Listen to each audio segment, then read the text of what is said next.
pertanyaan berbahaya yang sering kita tanya.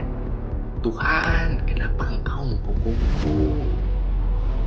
Yesaya 50 menggambarkan hubungan antara Tuhan, bangsa Israel, dan umat Israel. Itu seperti hubungan suami, istri, dan anak. Dan ini arti kata Israel.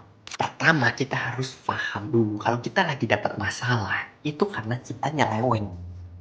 Dan kalau nyeleweng dari kehendak Tuhan yang terlalu jauh, butuh yang namanya pemurnian. Kayak bangsa Israel dimurnikan di Babel. Sekarang Israel terbuang dari negeriku bagai seorang istri yang diceraikan. Tetapi bukan aku yang dengan sengaja ingin bercerai. Dan kalian, hai umat, sekarang dikuasai bangsa lain seperti anak yang dijual menjadi budak. Tetapi bukan aku yang dengan sengaja ingin menjual kalian. Sebaliknya, Israel terusir dari rakyatnya terjajah oleh karena pelanggaranmu sendiri.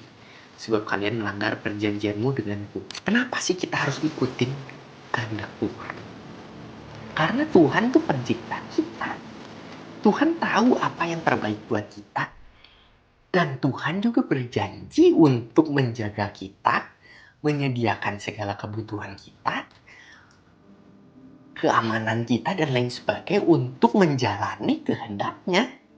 Jadi kalau kita nyeleweng, kita ngikutin kehendak kita, ya pasti kacau.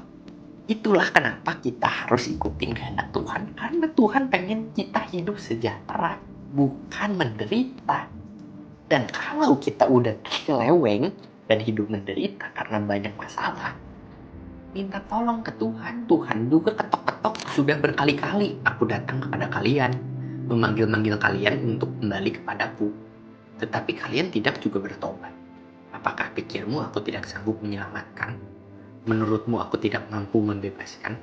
Kalau kita ikutin kehendak Tuhan, outcome-nya pasti indah. Hal yang paling indah yang bisa kita rasakan di kehidupan kita ini.